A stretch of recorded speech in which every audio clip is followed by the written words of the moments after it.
Okay, this is going to be a whistle stop tour of fractions. So obviously we've met a fraction before. So a fraction is a way of representing division, which is one of our main operations. And it comes with two parts, the top part, which is called the numerator, and the bottom part, which is called the denominator. So the two parts of our fraction, we can generally simplify fractions a lot of the time, and that is going to occur when the numerator and the denominator have a common factor. So what that would mean is, for example, 6 and 9 there, we're looking for a number that is a factor that is common to both. That means a number that divides into both of them. So there 3 would be an example. So you can see that the way that I've shown that is I've shown myself dividing both parts of the fraction by 3 and then shown that it does reduce down. We would say here that 6 over 9 and 2 over 3 are equivalent. They have the same value. They are not necessarily the exact same fraction. I suppose they do have the same value, but obviously one is 6 over 9 and one is 2 over 3. To add or subtract fractions, we find what we call a common denominator. This will be the lowest common multiple of the denominators. Okay, so the way that we would represent these sort of sums is we would look at the two denominators that we have. So in this first example, that's 7 and 4. I need to find a common denominator for the two. A lot of the time, the common denominator will just come from you multiplying the two numbers. In this case, that is all we can do. The common denominator, the lowest common multiple, is going to be 28. What that means for us is that we need to take the fractions we've started with and make them have a denominator of 28. So we need to change this denominator from 7 to 28. And the way we would do that is to multiply by 4. But what we do to the bottom of the fraction, we must do to the top.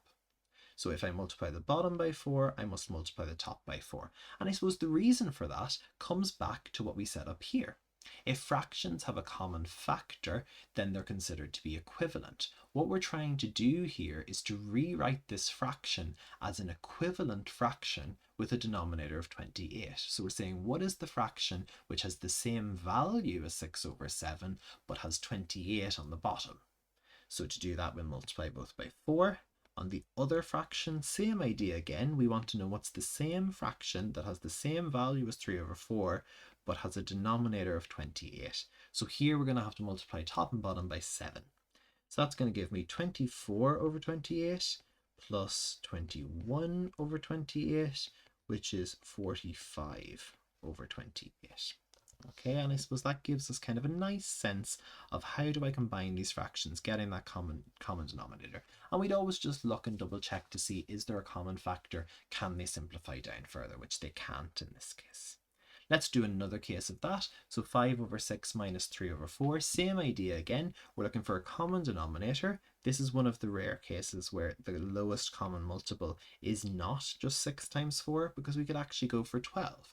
We wouldn't be incorrect to go for 24, but we can go for a smaller one, so we might as well.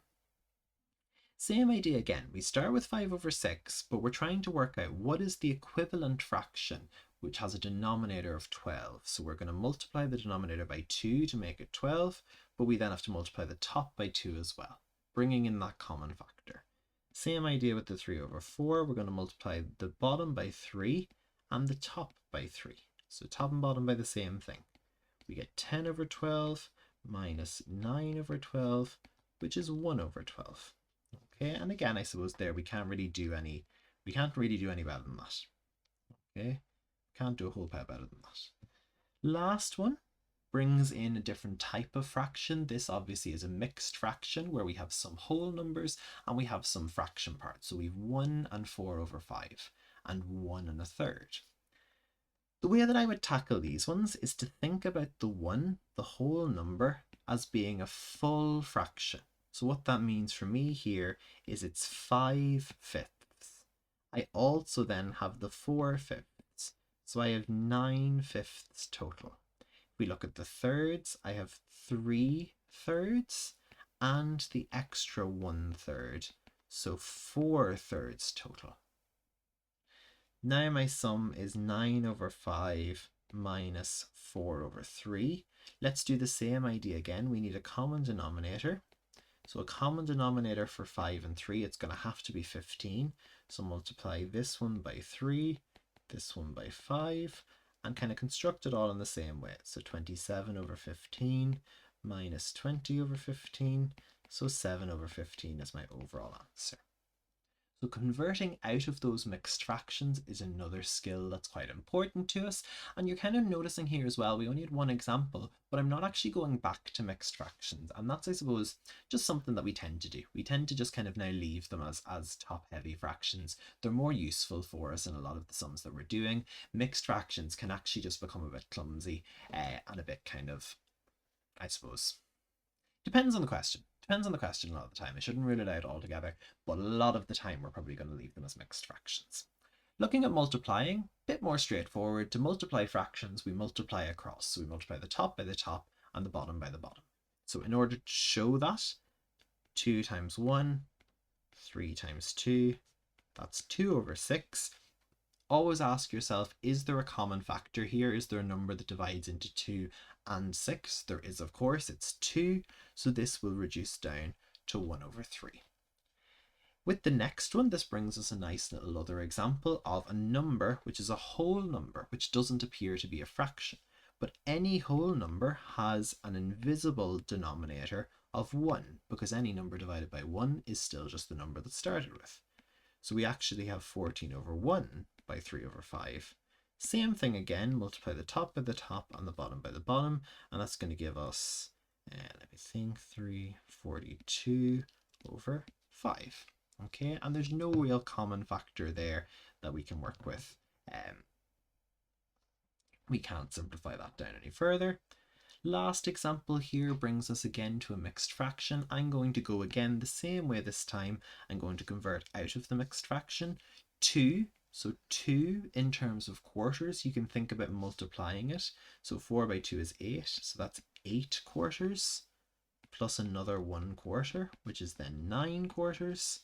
Same thing on the other side, 2 by 3 is 6, that's 6 thirds, plus the extra third that we have there, so 7 thirds. So this sum is really 9 over 4 times 7 over 3, which is 63 over 12. We can see, is there any number that divides in here to simplify that question? We could try 3. 3 divides into 63 21 times, and 3 divides into 12 4 times. Okay, and obviously we could have done that another way. We could have multiplied the 2 by the 2 and the quarter by the third and kind of gotten to a similar concept. Okay, so let's keep going a little bit further. Last thing to look at is looking at dividing. So to divide two fractions, we need to use what we call the reciprocal, which is where we change a fraction, flip it upside down, and change the sign. Okay, so, or the reciprocal, I suppose, is where we flip it upside down. Okay, so when we're looking at dividing, we are going to find the reciprocal of one of the fractions, the second one, and we are going to change the operation to multiply.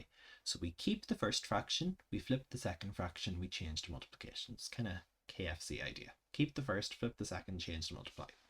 So let's look at how that would work. 2 over 5 divided by 3 over 7. So keep the first one, flip the second one, change it to multiply. We know when we're multiplying, we multiply the top by the top, so 2 by 7 is 14, 5 by 3 is 15, and that's not going to simplify down any further. The next one brings back that idea we were saying earlier, so 15 is the same as 15 over 1, flip the second fraction, change it to multiply, that's going to give us 60 over 5. 60 over 5 is division, 60 divided by 5, does it go in? It does indeed, it goes in 12 times. Next one, 4 and a sixth divided by 3 and a 12th, same idea. 4 by 6 is 24. So that's 24 sixths plus the 1 sixth that's left, so 25 sixths. 3 by 2 is 6, so that's 6 halves plus an extra half, so 7 halves. 25 over 6 divided by 7 over 2 is the same as 25 over 6 multiplied by 2 over 7. So 50 over 42. And we can ask ourselves, does anything divide in there? It will divide by 2, for example, to give me 25 over 21. So we might go with that. Okay, because I don't think it's going to go down any further. So across all of these operations, we're seeing the need for, I suppose, fluency, that ability to move from mixed fractions to just top-heavy fractions, being able to multiply fractions by multiplying the numerators by each other and the denominators by each other, and then even going further than that, that ability to calculate common denominators and then to convert those fractions using that common denominator to be able to add them together. And I suppose that really, that first case is going to be quite an important one when we get into later stages and working with kind of fractions, even when we get into algebra and things like that as well. That's going to be useful for us to be familiar with. So although a lot of these calculations are probably going to end up maybe being done on a calculator, there's definitely huge merit and huge value to you putting in the time to really get to grips with them now, to really understand what it means to get a common denominator, to convert a fractions to common to equivalent fractions that have those common denominators, and kind of what it means for fractions to be equivalent, and even that ability to simplify a fraction yourself, looking for those common factors. We can only simplify a fraction if there is a common factor, and I suppose that's really, really important for us to consider as well. So really that's kind of all it is. There's a few examples there that we use, or there's a few examples there that we can see of just some more questions. But really, if we can do those four basic operations with our fractions, we should be able to do anything with them.